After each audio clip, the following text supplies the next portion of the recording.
কিছুক্ষণ পর পর ছুটে আসছে অ্যাম্বুলেন্স। একের পর এক ছুটে আসছে নানা বয়সী রোগী, কেউ মৃত্যুসজ্জায়, কেউ আবার আক্রান্ত দুর্ঘটনায়, কেউ ভুগছে নানা অসুস্থতায়।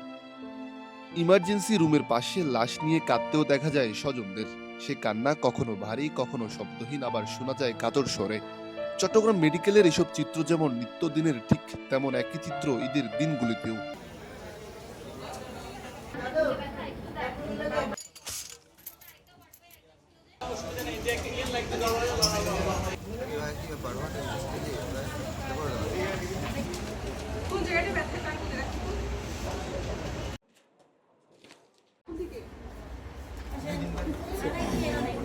ঈদের ছুটিতে চট্টগ্রাম মেডিকেলে কর্মব্যস্ত সময় পার করছেন দায়িত্বরত চিকিৎসক থেকে শুরু করে নার্স, সিকিউরিটি গার্ড, আয়া, ওয়ার্ড বয় থেকে সকল ইউনিটের সবাই।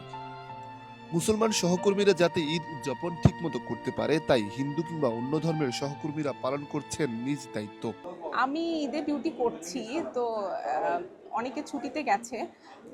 ডক্টর একটু কম, বাট সব কিছু ম্যানেজেবল, দ্যাট মিনস ওকে। আর আমাদের এই ছুটিটা আসলে হাসপাতাল তো আর বন্ধ রাখা যাবে না, সো একটু ম্যানেজ করতে হবে। আমার কলিগরা তো ছুটি কাটাতে পারতো না আমি যদি ছুটিটা নিতাম। সেহেতু আমি অন্য ধর্মের হিসেবে আমার উচিত ছিল ওদেরকে একটু আনন্দটা করতে দেওয়ার, সুযোগ করে দেওয়ার আর কি। কালকে 7টা থেকে 7টা করছি, আজকে আবার দুপুর 2টা থেকে 10টা পর্যন্ত। এখানে প্রায় হিন্দু, আমরা তো প্রায় এখানেই আছে, হিন্দু আছে। প্রতিনিয়ত রোগীরা ছুটে আসছেন চট্টগ্রাম মেডিকেলে। প্রথমে নিয়ে আসা হয় ইমার্জেন্সিতে, তারপর নিয়ে যাওয়া হয় বিভিন্ন ওয়ার্ডে চিকিৎসা নিতে। ঈদের ছুটিতেও যেন চট্টগ্রাম মেডিকেল সরব প্রতিনিয়ত।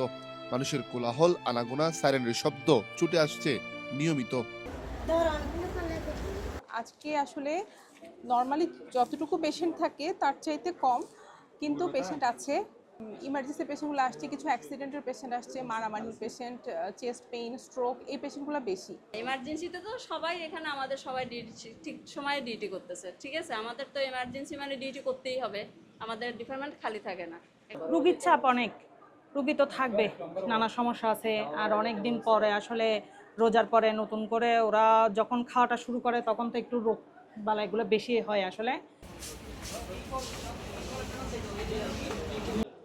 ঈদের ছুটিতে ব্যস্ত নগরী নীরব থাকলেও অনেকটা সরব চট্টগ্রামের মেডিকেলের ইমার্জেন্সি থেকে শুরু করে পুরো ইউনিট। কিছুক্ষণ পর পর এখানে স্বজনরা নিয়ে আসছেন রুগী, আর শোনা যায় কান্নার আহাজারি। ঈদের দিনেও থেমে নেই সেই কান্নার রোল কিংবা আহাজারির শব্দ। শাহাবুল্লাহ রাহাত, কালের কণ্ঠ, চট্টগ্রাম।